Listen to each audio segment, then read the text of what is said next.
Hey all, welcome to Restrocast. Today I am with Duncan Muir. He's a Senior Director F&B for a beloved Middle Eastern brand called Bateel. Bateel is known for its dates, its retail business, and Bateel Cafe. And Duncan is the one who is spearheading the entire F&B at Bateel. My conversation with Duncan was interesting for, couple of reasons, but the one that stands out for me is how Duncan fell into the restaurant industry, and I think over the course of his career, he was built to be customer-centric. He was built to serve the loyal customer, to serve customers who keep coming back or who builds a relationship with the brand. He spent most of his life at sports facilities and golf clubs managing their F&B. And today at Bateel, though I couldn't relate, why will somebody from a F&B golf side will come to Bateel and still thrive? But at the end of the conversation, it was quite crystal clear to me.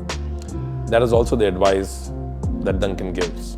Be customer-centric. So this episode is all going to be about customer centricity as well as taking care of your people. I enjoyed my conversation.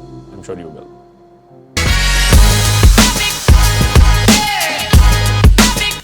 So Duncan, welcome to Restrocast. Thanks for agreeing to do this, and great to meet you in person finally.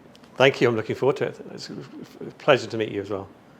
So I know that you're doing great stuff at Bateel, and congratulations on your 20th store for Bateel in Dubai. But we'll come to the good stuff that you're doing at Bateel. I want to know where it all started.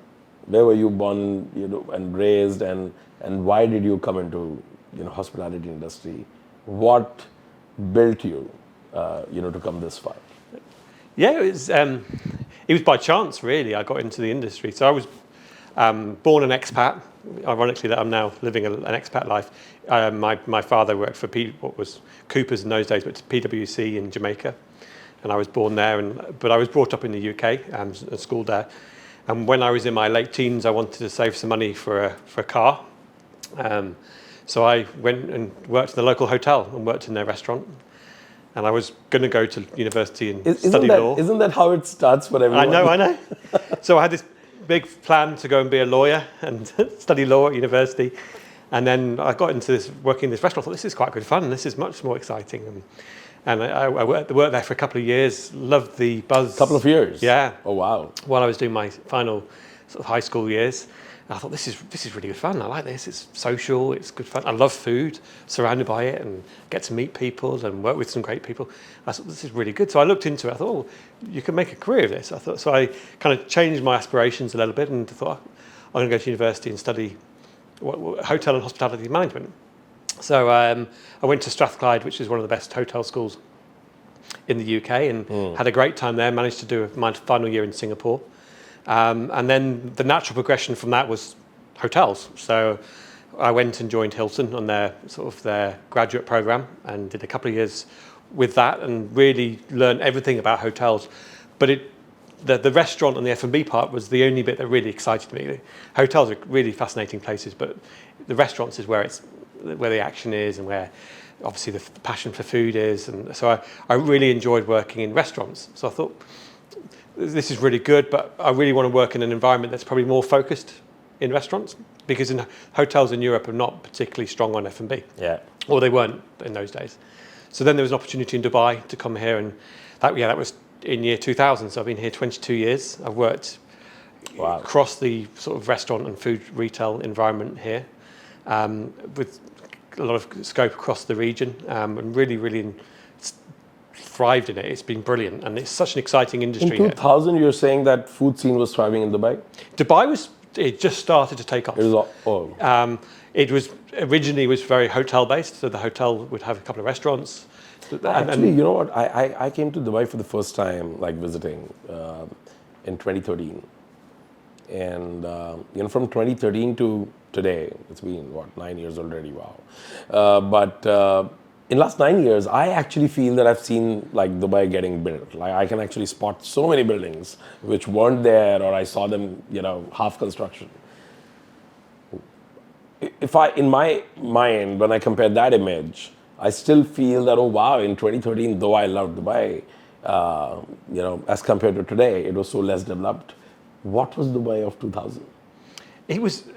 It started to evolve, and it evolved pretty quickly. A big stepping stone was the opening of Madinat. So when Madinat opened, which must have been 2002, 2003, it had independent restaurants licensed in a complex. They weren't hotel operated. They were a place you could go to. You could go to a couple of bars. You could go to restaurants. A real sort of magnet to draw the local expatriate and residential population.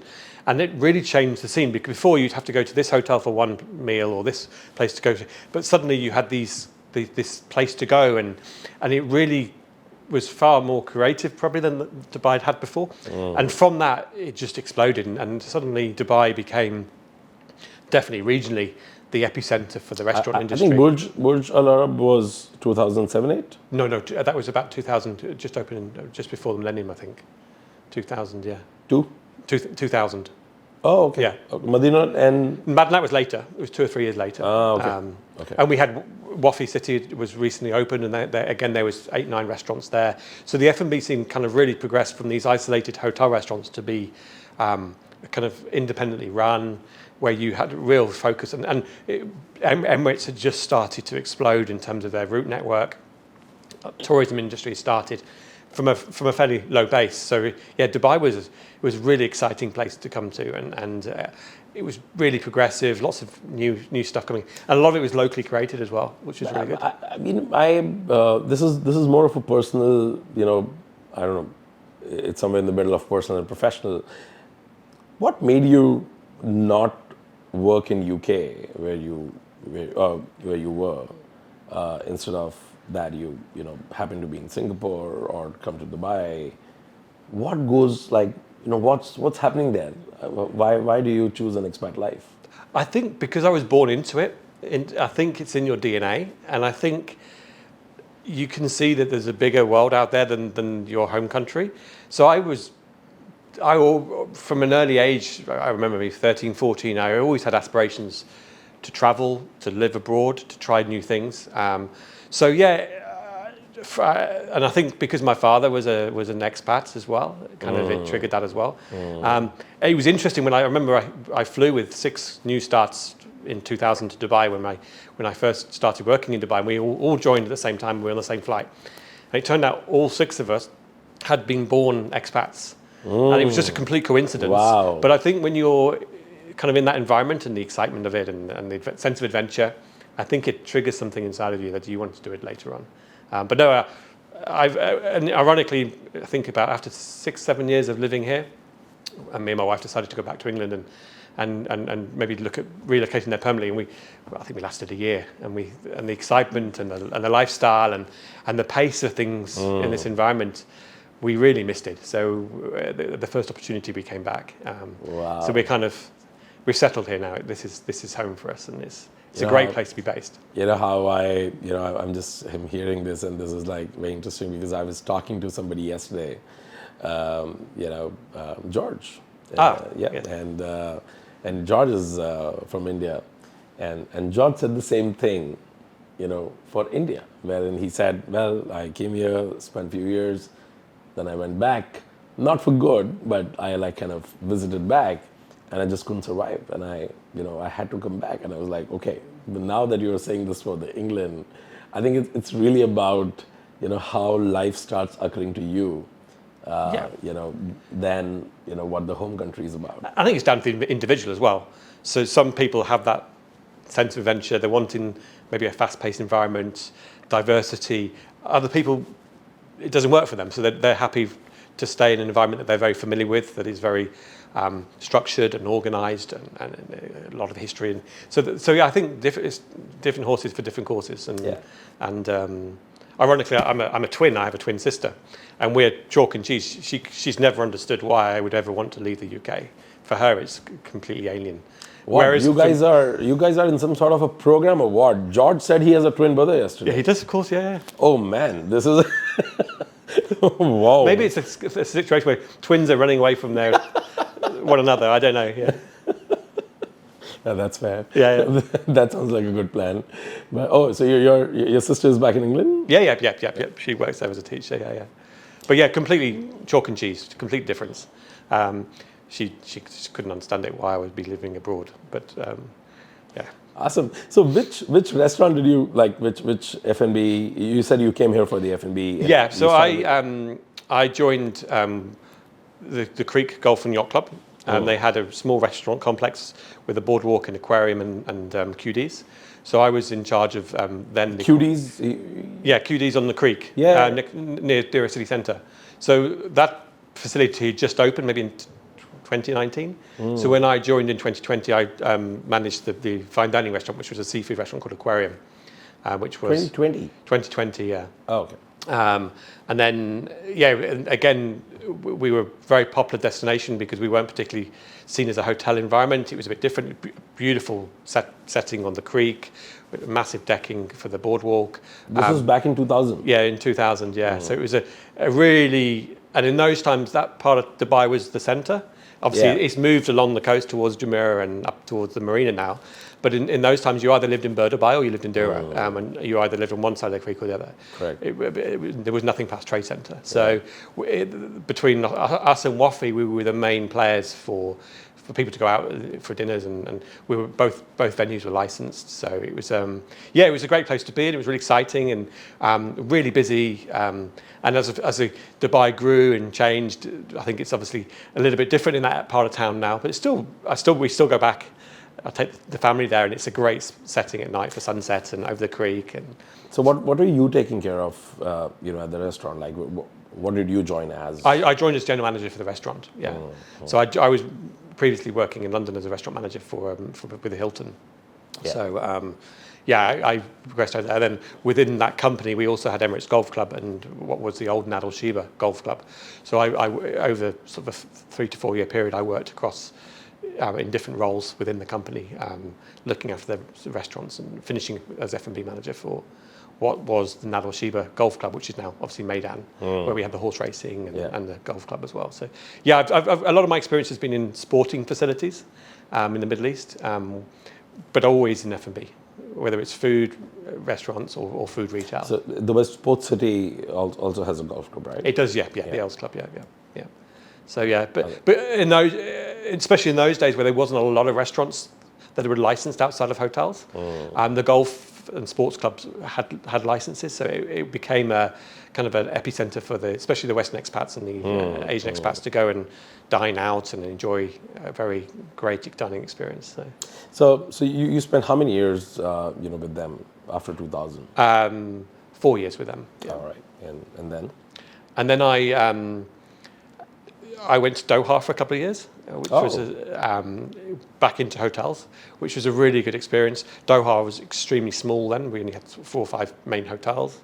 But it was a really good experience, really, really friendly place to live. But obviously it probably wasn't as fast-paced or as dynamic as Dubai. So I think that's changing now, right?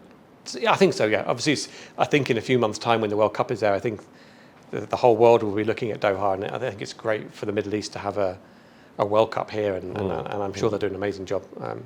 I'll obviously look forward to going over there and watching a few games myself. So, so Doha was a really good experience, but after a period of time, I was quite keen to come back to Dubai and continue my career growth, but also enjoy the life that Dubai provides to everyone. So, I came back and I joined working at Nadal Sheba Golf Club and Emirates Golf Club again. So a company that I was familiar with and really enjoyed. And there was a lot of expansion going on in those times. So how's working at a restaurant or F&B at a sports facility different from, let's say, like a high street fine dine? How different is that experience for you as a manager? Or somebody who's running the restaurant, are there any different dynamics? The day-to-day business is exactly the same. You have to serve great food, amazing service, create a nice environment that people want to come into, and the principles are the same. I think, especially in Dubai in those days, the golf clubs provided a really nice platform for people to go and a venue to dine in.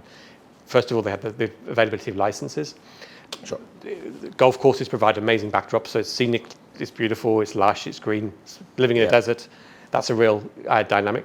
And I think you have an element of a social scene there already, because people go and play golf, or they use the sports facilities, they use the pools. So you have an element of a captive market to already work with, and then you bring that's in... That's the dynamic that I'm pointing at. Like, when a high street restaurant, the loyal customers are still walk-ins, right? But then at a golf club, you will have most of the members and Very similar to hotels, where you have a sitting population there that you're very accessible to. Whereas if you're a completely standalone restaurant, you have to create all your own traffic. It's not given to you on a plate. And actually, ironically, after that, my career progressed into restaurants, where I worked in standalone restaurants, originally for 8 years with Landmark Group. And we had operated 8-9 different restaurant brands across the Middle East, from fine dining to QSR.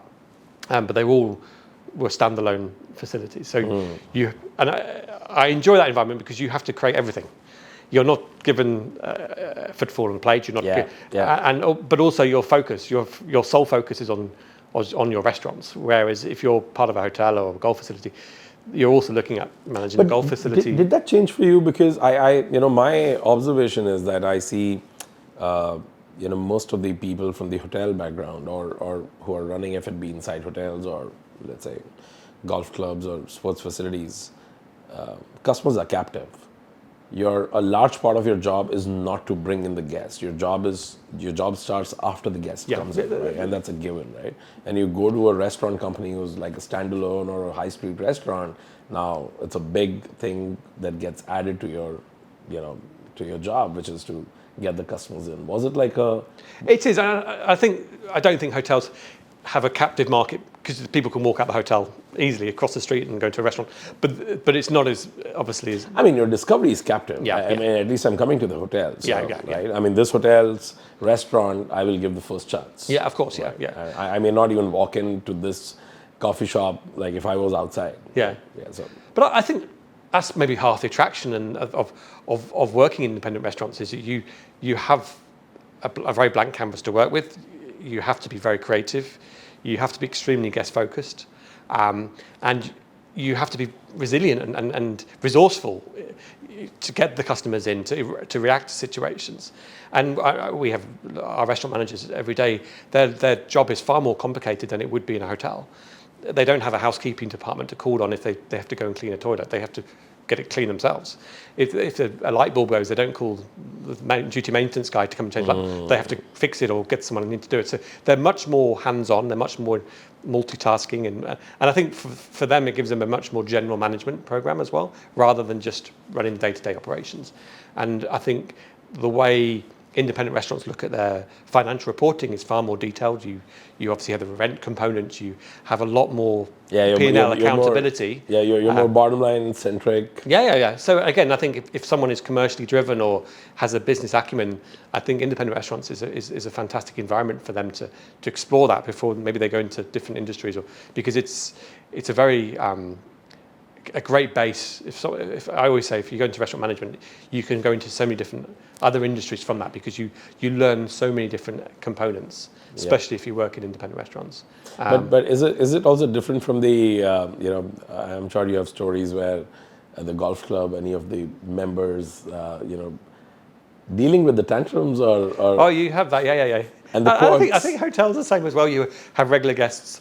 They have a sense of, almost a sense of entitlement or ownership, especially if they're paying. The sports clubs and the golf clubs have like 10x of the hotel, honestly. Yeah. Because in the hotel, I still am like, I'm here for 3 days or 7 days, right? I can throw my weight around for 7, right? Yeah. At a golf club, I'm there like 40 times a year. Yeah. And if they're paying a substantial membership fee, they feel they have some skin in the game, and they have the ability to. Was it liberating to come out of that? Yeah. No, I think you have pluses and minuses. I think it's great to have such familiarity with your customer base that you know them inside out. You know who they are. They frequent you so much.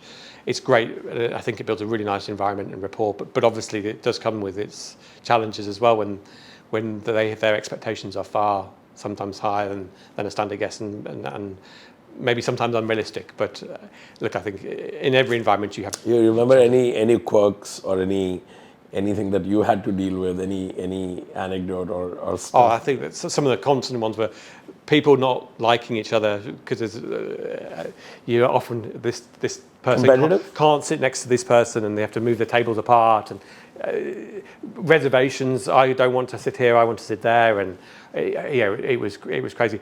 Often you had people having their own seat in the bar, in the sports bar, and that's my spot. Yeah, if someone is sitting in there, why did you let someone sit in my spot? It's like I own that seat, sort of thing.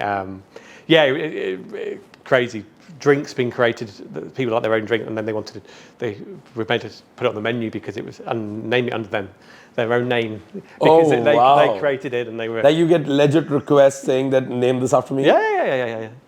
But it's also a good environment to be in. It's good fun, and you have that level of familiarity with your customer base. It's really, really good. But yeah, it's a different environment.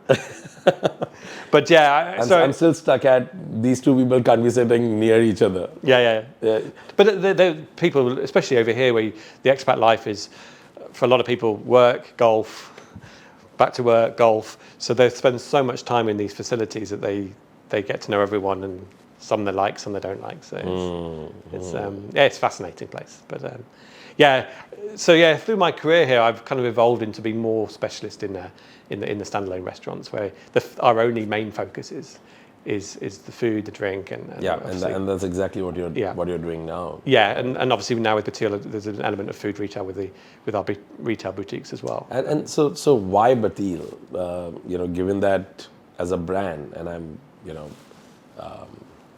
excuse the brevity here. I think as a brand positioning, right? The first thing that comes to my mind when I look at Bateel is retail, and then Bateel Cafe. That's my consumer perspective, right? So obviously the retail business is far more established. It's been around for 30 plus years, whereas the restaurants are only 15 years old. Also globally, there is a big global footprint for the retail business. The boutiques are. I think we have presence in dozens and dozens of countries, whereas the restaurants were only really present in 4 countries. So what really attracted me to Bateel was previously, especially when I was with Landmark, it was brilliant. We had lots of franchise brands. But when you're running a franchise brand, you're custodian of the brand. You're there to execute. Obviously, you have to show full respect to the franchisor, and make sure that you execute what they would like you to execute in the manner that is to their DNA, as well as obviously understanding the local requirements. What really attracted me to Cafe Bateel and the excitement we have is we own our brand. We own, develop, and operate our own brand. So we have far greater accountability. We have a fantastic NPD team that develop all of our dishes, our drinks. We do our own designs. We control so many more elements of our overall product that I think if you're a true restaurateur, that there's a lot of us who'd love to be in that environment, rather than the franchise route where you have a great brand, but you kind of given, here's your manual, here's our recipes, please execute it. And obviously you're the custodian of that brand for that region, and obviously an integral partner of them. Working in somewhere like Cafe Bateel, where I obviously joined 4 and a bit years ago, we do everything in-house because we are who we are. We're not running on someone else's behalf. So there's a lot more ownership, mindset across the company. But it's a fascinating environment. In many regards, we have to be more dynamic. We have to be more, far more innovative. We're always creating new dishes, new drinks. Well, how often do you introduce new menu or changes? We do a wholesale menu change every 6 months. But we introduce new dishes on a monthly basis. So we're constantly, we have. But what's your? I'm just curious. This is amazing. Is that entire loyalty? It does. We have a lot of very, very loyal customers, and menu fatigue is an issue everywhere. And if you go to the same place consistently and it's the same menu, your frequency will drop off because you want to try something new. You may get bored of a few dishes. You want to, and also the environment's changing so much, and new trends are coming into. But how do they keep up with that, right? I mean, how do you keep your loyal customers informed about these changes, or Obviously, we have a very strong NPD team who analyse what is the current trends, what are NPD and new product development. Oh, right, okay. I'm talking about the communication. And then we have a marketing team who obviously message so when we do a new menu launch, we work a lot with influencers. We obviously have our own social panel. That happens every 6 months? Every 6 months, yeah. So we'll have a whole series of restaurant reviews from various publications, influencers. We do a lot of work with our regular customer base through our social media platforms. And we do a lot of it in the restaurant. When people come into the restaurant, we obviously talk and shout about all of our new dishes and our new drinks that we've created. And we've done a lot of work consistently, and even through COVID, we consistently changed our menu every 6 months. And we know a lot of our players, the players we work with in the market who are also competing for the same customer base, maybe were a bit more conservative during COVID, or maybe we should cut back on our NPD work or any innovation that we want to launch. But we were very passionate about continuing doing that through COVID. So I mean, what you're saying is really interesting, because I think the way you said it as a matter of fact is that menu fatigue is real, and people are like getting bored. But isn't that also the antithesis of customers keep they come back to have the same food, right? They do, and when we change a menu, there's probably 60% of the menu we can't touch because there are our go-to dishes. Yeah. We have massive followings for them, but there's also the other 40% that maybe have a seasonal element, that may be working on a local trend that's this particular ingredient's become very popular. And that's where we can be creative around, is constantly creating new dishes. What's the feedback mechanism, and how do you know that any of this new 40% dishes, one dish has to go into that 60% stack eventually? Oh, we have a very scientific approach. We have a food committee. Open that. First thing we obviously look at is the trend of sales mix trend. So what is selling, what is not selling.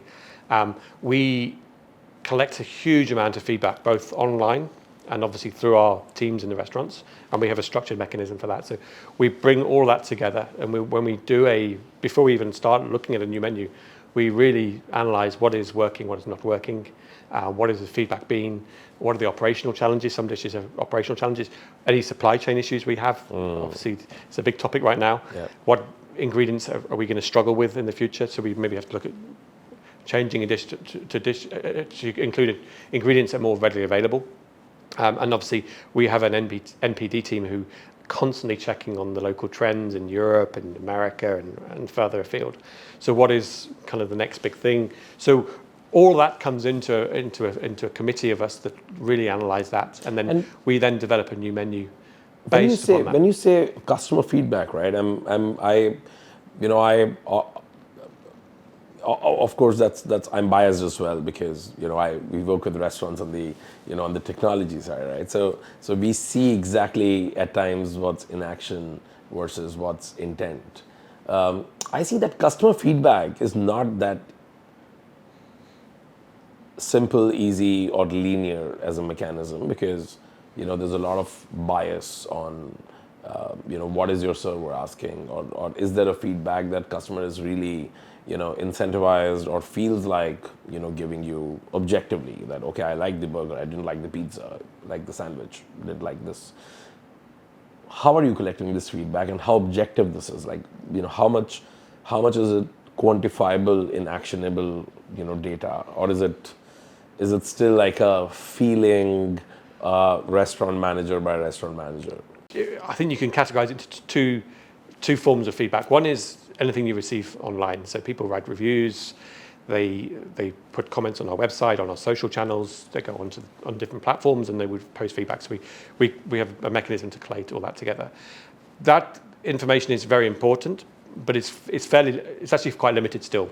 And generally it's quite broad. The feedback is, I had a great time, I didn't have a great time, or this was amazing, but you don't necessarily get the the detail you may need to make it actionable, because you don't have.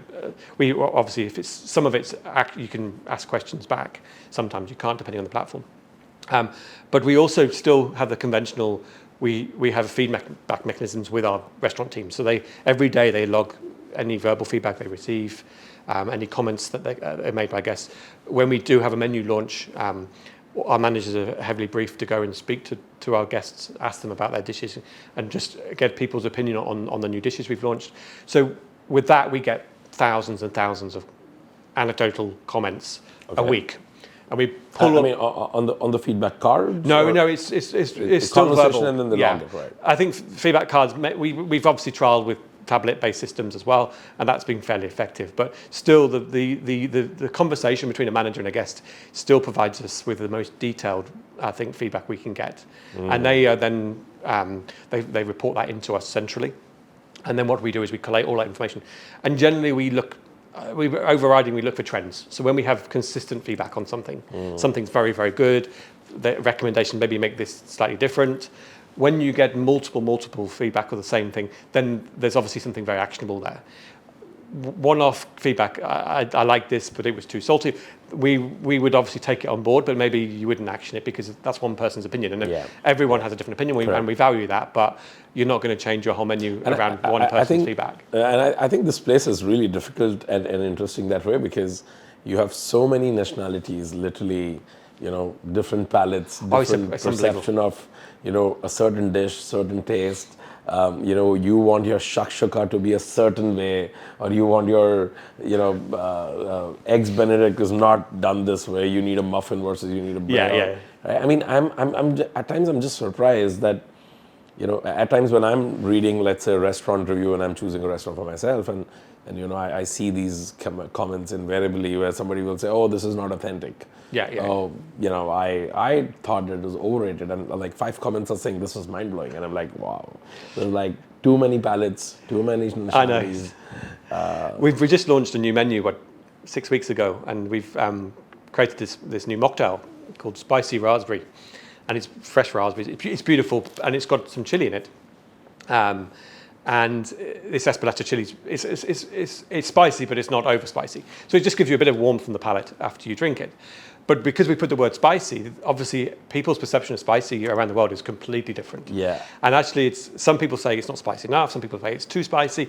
And I think learnings from that is using words like spicy is very difficult to use, because your perception to my perception to other people's perception is completely different. And Dubai especially, and the whole region is such a melting pot of different cultures and different backgrounds. It's fascinating. Yeah, I mean, I've seen that. I see that in the US all the time when, my American friend will say, "Oh, this is really spicy." I will taste it and I'll say, "All right, this is medium spicy." And then my Mexican friend will taste it and he'll say, "Where is the spice?" And he'll just put a ton of Tabasco in it, and I'm like, "Oh my God." So and we're obviously constantly looking at these feedback we receive, but it enables us to be really dynamic, and when we launch a new menu, and again, going back to us being our own brand, we have the ability, we have a blank canvas to work with, and obviously we're very respectful of our brand positioning, and we'll always maintain that, but we can mold the menus to be really customer-centric. On that point, being customer-centric, do you also look at the demographic as well as, let's say, some slice of nationality? What kind of customers actually come? Because come to Bateel. I'm assuming that because I'm sure you are in the tourist heavy centers and you're also in, local heavy centers, right? So what's your, do you guys track that? Do you guys make your decisions basis that? And what do you identify as couple of demographics that are yours? Yeah, and I think this is one of the really exciting things about Cafe Bateel. We actually have 3 or 4 core customer bases that use us very differently. Whether we have a lot of the Emirati and in Saudi customer base who use us a lot in the evenings for coffee and cake and places to meet, really, really popular. We then have where we're in business centres. So we have a number of our restaurants are located in business centres, and we get used a lot for business lunches. And they come in, and then generally they're fairly more healthy conscious, and they'll happily order a salad, a pasta, a main course, seafood, and a steak, and they'll have a really sophisticated meal with us. And then we also, in our residential locations, we have a lot of predominantly expats who come in and will use us for breakfast and coffees and meetings with their friends, and a very social environment. So we've managed to create an offering that appeals to different groups. And what we see location by location is some are stronger in one group than the other based upon the local demographic. But with that, we do maintain the same menu in all locations. We just know in this location, the cakes will do particularly well. This location, our breakfast items will do very, very well. And now you've got the fourth dynamic, which is delivery, which is obviously across the board in all of our locations. But again, each location might have a different type of sales mix. So when we develop the menus, we know in advance, we have a strong idea. This dish will do particularly well here. But to maintain, I think when you have a name above the door and you have a really strong brand equity and brand following, we need to offer the same consistent product and the same menu in all locations. And it's weird if you look at across the whole region, you look at each of our categories on the menu, the top selling dish in each category is the same in every market, in every single location. So we have a chicken fusilli, that's our top pasta in every single market, in every single cafe. Our date pudding is our top selling dessert in every single location. Yeah, so those are the dishes that get you the loyalty or the brand positioning. And that crosses all borders, all demographics. That is what people come to us, that they love us for. And then in each environment, there's maybe a couple of dishes that do particularly well that don't do well in other locations. But generally, our menu seems to be kind of universally accepted, which I think is one of the reasons for our success. Yeah, that's great. Were you guys delivering before pandemic? We were, and we were fairly active. Oh wow! We did it probably kind of manually to a lot of extent. But a sizable component of our business was delivery, particularly in the UAE. Oh, okay. I think probably 3 to 4 years before COVID, we got You're our own talking about the fleet. cafe food, right? Yeah. We got our own fleet. We got our own drivers. We had a call center, and we were on all the aggregators. And we were fairly active, and I think we did particularly well with people having lunch and breakfast. So a lot of people in offices would order from us, and people having breakfast at home. COVID significantly accelerated that in terms of we saw a sizable uplift in both in monetary terms and as a percentage of our total sales. But ironically, every week on week, the percentage mix is actually dropping slightly. As a value, it's still increasing, but the dine-in business has accelerated so much through the recovery. And even now, week on week, our dine-in is growing at a much quicker pace than delivery. Yeah. So delivery is going back towards not quite what it was as a percentage, but it's fairly close. But did you discover something, given that you guys were active before pandemic as well in delivery, did you discover that certain items were delivery focused or delivery friendly pre-pandemic? And suddenly during pandemic, you probably had to deliver almost everything in the menu at least, some time. Did that change something for you in packaging? You had to rethink something? Our non-menu items, so things like we have a big range of croissants and pastries and that side of things. All of our breads, we have baguettes, sourdoughs, and all these. We have 20 different types of bread. Those items exploded during COVID. I think people maybe would have bought them from a supermarket, were less likely to buy it from there. And we saw this big uptake, and that's maintained post-COVID. So people are buying a lot more non-menu items off us. And the other thing is our retail range. So Bateel has a very wide retail range of different types of boxes, different products, obviously dates and chocolate related and biscuits. We have a small selection in all of our restaurants. Through COVID, again, people probably were less likely to go to malls or go to one of our boutiques. So we saw a fairly sizable uplift in sales of those. So yeah, I think our product range got a lot broader through COVID. it forced us to look at delivery very differently. We're much more digitalized now in our delivery experience.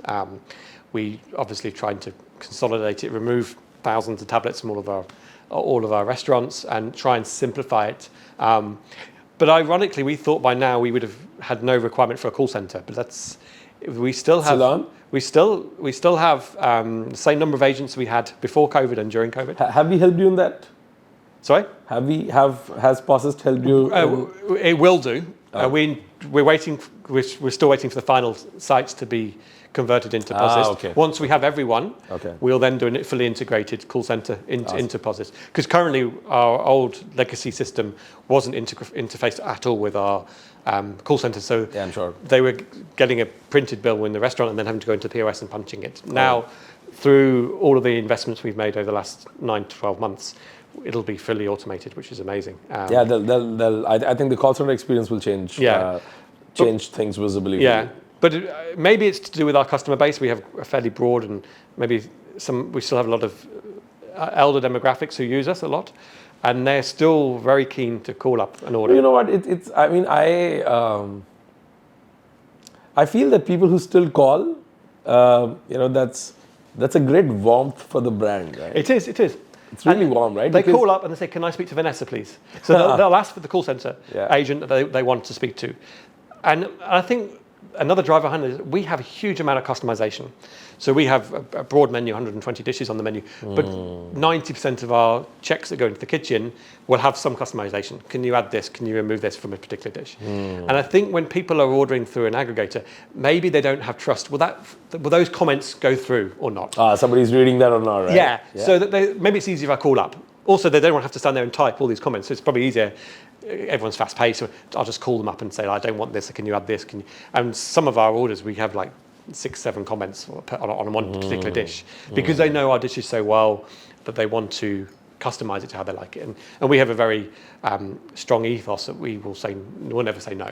So we'll try and if we have it in the restaurant, we'll cook it for them. No, I mean, you having a call center in today's time, that speaks volumes, honestly. I mean, I'm going to quote this, for sure. Like, this is amazing because I don't know many brands who can, as a standalone brand as well, as in, who can boast of a need for a call center. Yeah. I mean, that's actually quite amazing. And we expected by now, because obviously pre-COVID we saw a significant decline in the orders Sure. as the world became aggregator led, but since the reopening of the first wave, our volumes of the call center has not changed. Yeah, because I'll share my experience. I think back in New Delhi, India, there's only one restaurant who I call even till today.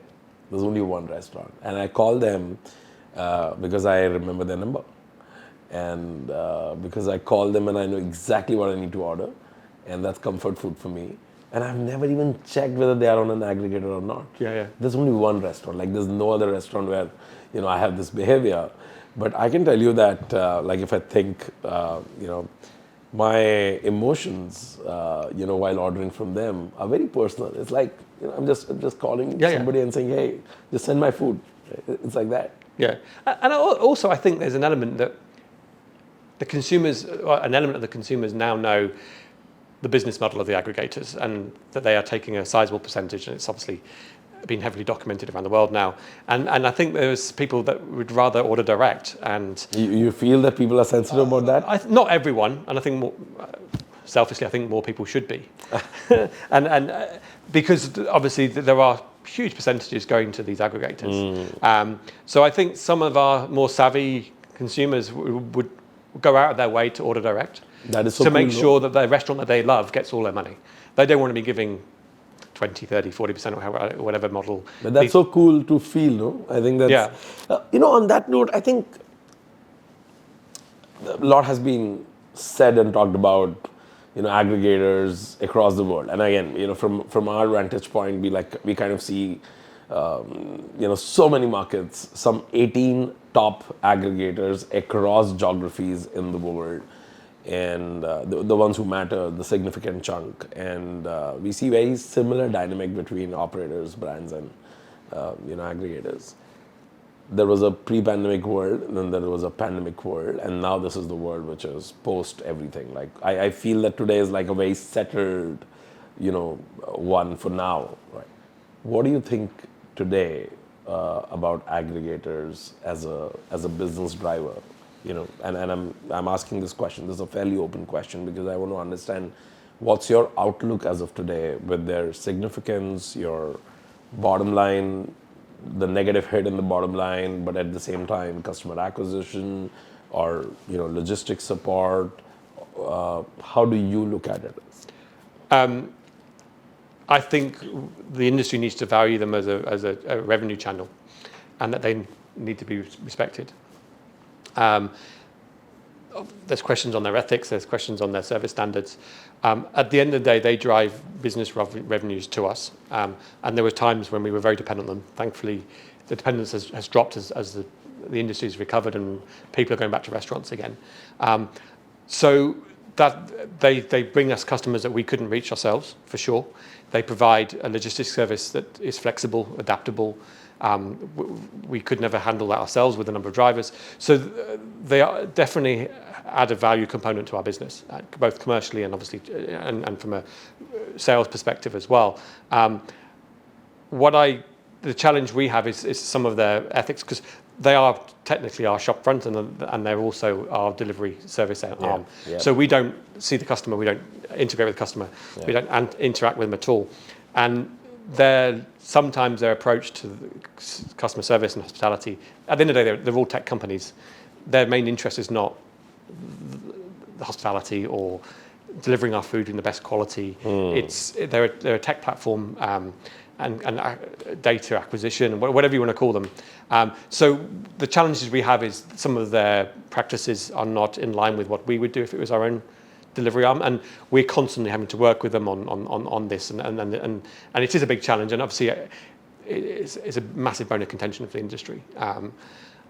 For me, a personal issue I have, which again we're working with through the what was the DRG, now the UAERG, is their ethics with their drivers and their safety.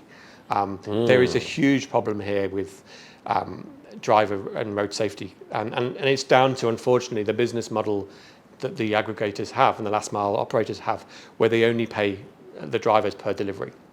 So what it does is it creates a culture of, I need to get these deliveries done as quick as possible because the driver... Well, you mean there's no minimum... No. And there's no benefits. So most of the aggregators don't give any benefits. So the bike... But they're not like on a minimum salary or something? No. So they get paid a dirham amount per delivery. So what happens is they want to do as many deliveries as possible. Correct. And especially in Dubai, there's a very big delivery peak in the evening from 6 till 10 p.m. I think 80% of orders go out or something crazy like that. So they want to try and do as many deliveries as possible, which means they take more risks on the road and they drive quicker. They would maybe drive where they shouldn't drive, or in a way they shouldn't drive because they want to try. Has it been happening? There is a number of, and Dubai police have reported a number of fatalities this year alone with delivery drivers. And our plea, and we're working with the authorities and the aggregators, can we change that model so there is no risks being taken, or the risks are very little from a driver perspective. Let's look at maybe giving them some fixed benefits, whether it includes a base salary, an element some of insurance. Sort of security. So they're going to still earn, and they're not earning big money. It's unfortunately it's one of the lowest paid jobs in the industry anyway. But don't put your drivers at risk, because they are getting in accidents. That a number of them are losing their lives. But that's a very important, and I'm sure not looked at, component of this business, right? I think not many people talk about that. No. In fact, honestly, you're the only one who has talked about that. Okay. I mean, I haven't heard anybody talking about it. It's something I'm personally pretty active on, and I think I can speak for most restaurant operators here. Our own drivers don't have that business. They're not on that commission-only model. Correct. They all have base salaries. In fact, we don't pay anything for a delivery to our drivers. Sure. So we have dozens of drivers working for us every day. They have a fixed salary, and they don't get any incentives for going and crazy and driving as many deliveries as possible a day. And in 4.5 years, we haven't had a single accident with any of our drivers. That's a big, and I think big that's culturally, we spend a lot of time with them on training, driving standards. We make sure they have the right PPE on their bikes, and that the bikes they're driving are safe, well maintained, serviced. Whereas I think if a driver is responsible for his own servicing of his own bike, is he going to be as diligent, maybe because it's money in his own pocket? Should the aggregators or the subcontractors of the aggregators be responsible for making sure the bikes are in good working condition? And I think and we as an industry need to face that, because they are representing us when they're delivering our food, and we would hate for any accidents to happen with one of our deliveries. And I think keeping it like absolutely this wild also, it's for nothing. I mean, you're just delivering food 5 minutes early. Yeah. I mean, if everything is taken care of, I'm sure, like if an aggregator is delivering your food, let's say in 35 minutes, I'm sure your drivers will deliver it in 42 at max. Even if they're like, that keeping it slow, they're keeping it right, keeping the food boxes in a correct way. If they don't have an incentive to be faster, then to how late is that going to be? I think. I would say it's even less than that. I would say it's a matter of probably 1 or 2 minutes difference. But the difference it makes in their safety is massive. And I think that's something that the industry needs to face, because it's a big problem here. Is it something that and that also brings me to UAERG, is it something that you have initiated? Is there a dialogue happening with aggregators already about this? There is, and also more importantly with the authorities. For example, Dubai Police are very much supporting us, because they have an overall objective to reduce traffic accidents and fatalities. And unfortunately for them, a big component of that is delivery drivers. So they're fully supportive. But it needs to look at their employment contracts. It needs to look at commercially how they're set up. And also they get very or no training from the aggregators on road safety, because these are like third-party contractors, and I'm sure aggregators have, and that's true almost across the world. I mean, there's not even a comment here, but I'm sure like people are orchestrating it like differently. But I think the objective is same, that they want to. Most of the aggregators, like, they want to create immunity between them and the employment of that contractor. And they create layers in between to say, hey, we have nothing to do with you. You are a gig worker, which is fair, and we are giving you an opportunity to earn. But no, I think that's disturbing. But at the same time, I think what you're talking about, I hope that aggregators will also respond, in a positive way, because this is about longevity of this entire enterprise. It is completely. It's not really about today or today's profit or today's loss or today's cost. Right? I think it's really about longevity. If this has to survive, this has to survive right. And we have a moral objective, all of us, to look after the people that work for us, whether they're directly employed by us or not. At the end of the day, they're wearing their logos, and there is an accountability for them. And I think we all need to be responsible for that and create an environment where everyone can benefit, but also that no one's taking undue risks like they are now. And I think we will make progress on this. And it's a hot topic. I think it's reached the consumer base as well. They see it when they're driving on the road. They see the drivers on the side of the road after an accident, and I think everyone's aware of it. So it's just, I think action needs to be taken, and I think it'll just create a much better environment for the drivers. And there are thousands out there, and they do an amazing job. It's 52 degrees yesterday, and they work 24 hours. They don't have the lunchtime break where they're not allowed to go. They are out on the road and they're wearing helmets, and it's tough conditions. Absolutely. And I think we all have a responsibility. We've actually started in the last couple of years, in the summer months, we give out water and dates to all of our drivers, whether they're our own drivers or third party. If they're coming in to pick an order, we give them a small glass of water and a date, just to kind of make them refuel before they go back out in the heat again. Brilliant. No, absolutely. That's so good to hear. And it's not the best of conditions. The winter's not too bad. It's fairly bearable. But not only are they having to risk the roads, it's the heat as well. So I think they have a right to be looked after as well. What about the percentage? You talked about that, aggregators, charging a large chunk, and I think that the chunk is significant. I think restaurants have, While the aggregators have definitely fueled the business top line, it has increased. Your access to customers has increased. Customers' access to you has increased.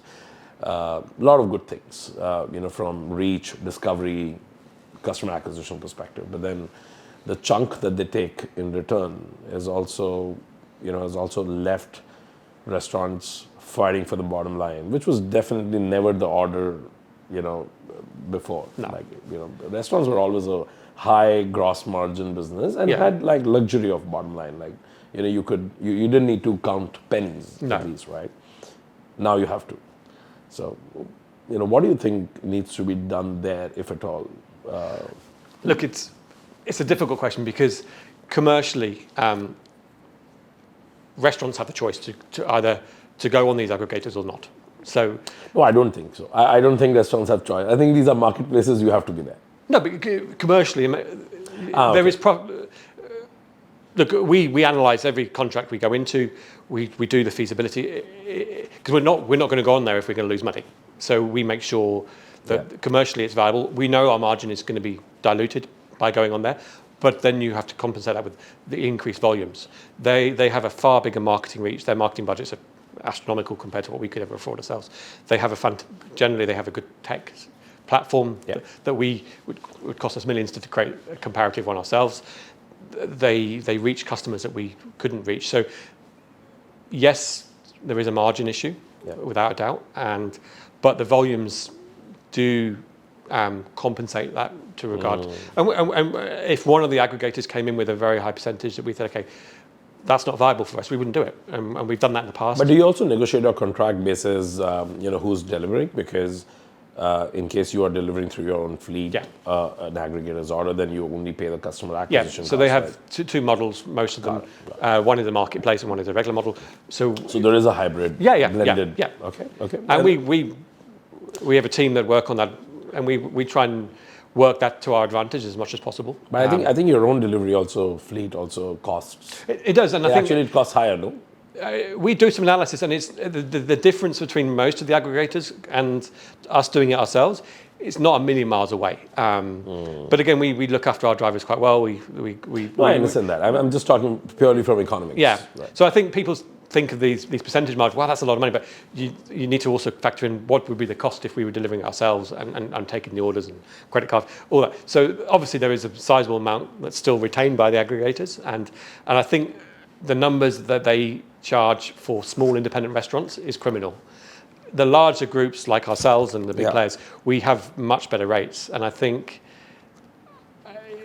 it's not great that a small independent restaurant who's probably a family business comes into the market and they want to start doing delivery and they're getting charged these astronomical independent rates. I think and in a lot of markets that's been capped. So if a lot of the cities in New York, Chicago, I think, have followed suit. They've put a cap on what percentages these aggregators can charge. And I think the UAE should perhaps look at that as well, because I personally believe that for the standalone market, aggregators have this very interesting dynamic wherein from a small ticket item restaurant, they'll lose money even if they charge a high percentage because the cost of delivery is high. Yeah.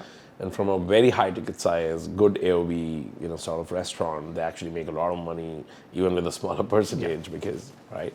And then everything in between. But I think that people who actually benefit the most from the aggregators in the standalone restaurants is either the highest AOV because volume, or the lowest AOV because the guy wouldn't have been able to deliver his item at the same price. So if you were a shawarma store, 10, 12 dirham shawarma, paying, 30% of that. Correct. Yeah. And I think it's the middle that is cool. Yeah. I think it's people in the center that are I'm sure really fighting for those pennies. And margins. And I think another element that hasn't been able to be addressed here yet because of the contracts they have with the operators is in a lot of markets, restaurants charge a slightly higher price for delivery to cover the cost of the packaging and unfortunately in this market right now that's not permitted through the contracts. So that's again something that's needs to be addressed, and I know a hot topic, especially within the UAERG, is how can we facilitate that like other markets have, because at the end of the day, some of that cost maybe have to be borne by the customer, because you're getting the privilege of having it delivered to your house. And the other thing, which again it's optional, we know we don't partake, is some of the aggregators have become a very heavy discount platform. So not only are you paying huge commission, you're also discounting it to attract the customers. And if you don't discount on those platforms, you don't get the volumes. Correct. So it's unfortunately for some operators, that's a vicious circle. You're paying high commissions and you're giving a discount. So yeah, and again, that really hits the small players, the independent restaurants, who don't have the volumes to get the best deals out of the aggregators as well. But as long as I think our philosophy is we will maintain a blended approach where we will have our own drivers, we'll have our own fleet. We'll also offer the marketplace options where we do the deliveries on behalf of the aggregators as and when it's available. And I think that... Oh, you do that? Yeah, that's something that we've taken advantage from in opening your fleet up to them for downtimes. Yeah. Or sometimes... the low times. Or when there's the delivery area exceeds their limit. Yeah. So we would then fulfill that order ourselves. Not bad. So it maintains us, and obviously it's a lower percentage rent as well. So, but it's a constant dynamic looking at it. But I think as long as you maintain a real analytical approach to how your deliveries come in and maximising it, unfortunately we have to live with the aggregators. It's part of life, and it's. No, absolutely. I think there's my personal view. While I'm asking you this question, I think my view is not really against or for. I think I believe that aggregator is a very important stakeholder in this entire puzzle, and that they're going to remain, they're going to sustain for sure. I think the equilibrium needs to be reached on, not a win-lose sort of proposition, right? Because also I think the extra pressure, most of the aggregators, for right or the wrong reasons, is that they as a business are in a losing margin proposition, while they're serving businesses, such as yours, who is supposed to return a profit. So, and that creates a very fundamental divide where, that's why heavy discounting happens, right? Because life occurs to an aggregator as a customer acquisition problem, right? That if I'm going to throw X money, my top line will go up by, let's say, 3X, right? And I don't really care about negative margins. While for somebody like you, if somebody tells you that with doubling your top line, your negative margin is also going to double, at the bottom, you'll stay away from that, right? Yeah. So that's opt out. Yeah. Yeah. So I think that's where I feel there's a fundamental, misalignment. Yeah. Between these two businesses. I think if an aggregator tries to be prosperous at the bottom line themselves, I think so many things they will also start, aligning with the restaurants. Yeah. And there is a big disconnect, and then there's no alignment at all in many regards of what they're doing versus what the restaurants are doing or what the restaurants want to do. I think, and their approach has always been very standoffish as well. They always claim that their decision makers are sitting in a different city in the world, so that this is it, take it or leave it. And there's. That's a curse of the big tech in general. I think. Can't really blame them fully. No. But yeah, that's true. I think losing the sight of or localizing, fully, because restaurant is a local problem. Yeah. Yeah, it's I call restaurants geographically challenged entities, right? You're at a store level, your problems, your happiness, anything is going to come from like 3 miles or 4 miles. Yeah, definitely. So Duncan, what do you do to nurture your mind? What's your mind gym? You read books, you read podcasts, you talk to people. What gets you going and help you broaden or deepen your perspective? I love going out for restaurant experiences, and that is something that kind of really motivates me. I not even linked to what I do with Bateel. I just love trying new things and going out. So my kind of go-to activity outside of work is, going to try a new restaurant. We should be friends. Even if it's in Satwa, some little stall selling roti or whatever it may be, I want to try it. And it just fascinates me to go and try new places. And when I travel, my family hate it. They want to go to the beach, they want to go and see landmarks, or they want to go to a museum. I just want to go to restaurants or a food stall or a coffee shop or that's my real motivation. So and again, I'd much rather go and eat it and see it rather than read it about it in a book or listen to about it on a podcast. I want to give me some recommendations. What was the last experience or some interesting restaurants around Dubai? For the experience, not even like as in maybe a dish in the restaurant, right? When I ask people recommendations, I don't ask for recommendation of the restaurant. I ask them the dish. What should I go and have there, and not really just. That's a good one. Experience-wise. A couple of times recently, I've been to Lucky Fish. I don't know if you know it, on the Palm. It's a standalone restaurant on the beach. Really, really nice. Just really relaxing. It's called Lucky Fish. It's Palm West Beach. Really, really good bar in there. Really nice. They have DJ. Very, very chilled. Really nice atmosphere. But the food is amazing. The service is amazing. They have the best seafood. Really, really good seafood. Okay. You go and so my Saturday is set. Yeah. Right. Really nice environment. But again, it's not too showy. It's not too. It's not all about Instagram. It's just generally a great experience. It's for people who just want a genuine experience, something a bit more original. It's not Uber party. It's not the showy place to be. It's just a really, really nice environment. And I think it's locally created. Really, really good concepts. And that sort of thing really, I really appreciate because, yes, we love going to the big brands that come from New York or London or France, whatever. And it's great to go and try those restaurants. But this is something that's I think feels a bit more authentic to Dubai. Without, obviously doesn't serve Arabic food or anything, but it's just locally created and it's a fantastic. And who do you look up to, like, professionally? Who inspires you? Is there somebody who like inspires you for who's also approachable, close, or you see them in your peers, in your maybe now that UAERG, you are talking to a lot of them, like who do you think who really inspires you or you believe is really doing amazing work in the area? Through my career, I've had different people that I've aspired to and worked with or followed or watched. One of them I worked with briefly on a couple of projects, but I've really been fascinated by his creativity, what he's created. Is Atul Kochhar. He's a Michelin star chef from London. A number of different entities. I think he was the first Indian Michelin star restaurant in London. Which one? Atul Kochhar. Atul Kochhar, yeah, of course. When I was with Landmark, we created Zaffron with him, and he did a lot of the work with that. Fascinating guy, and he's created amazing dishes, obviously all of it based around Indian cuisine, but not in India. So he's done it here, he's done it in Europe, and using a lot of its locally sourced ingredients. London was Tamarind, right? London. No, it was. I forgot the name now. It's in Mayfair. He's now got 2 or 3 in London. He's got one in Marlow as well. Oh my God, what's it called?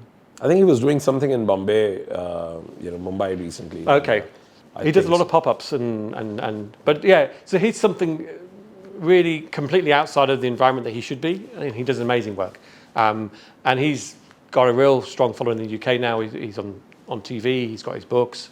But he just does really good food, simply, but lots of it's local ingredients. So Indian flavors, but using British meats, British seafood. So I really enjoyed my experience working with him. It was a great guy, and he's had his ups and downs in his career, but he's carried on, and he's I remember the one here in Dubai, right? I think he was. It was in this hotel, It was in this hotel, I remember that. Yeah. So Duncan, people who are going to watch this are people from the industry. Aspiring restaurateurs as well as these established ones, from legends in making, to a lot of people who will aspire to be, where you are and beyond. What do you think, today if you had to, talk to the industry or people who are watching, what will be the words of advice you will have for them as restaurant operators or managers or owners of the brand, for the industry, to be in the industry? I think the overriding thing, whatever you do, is to remain customer-centric. Because in the world with everything that's going on now, with the introduction of a lot of tech, we're doing things a lot differently to how they were before.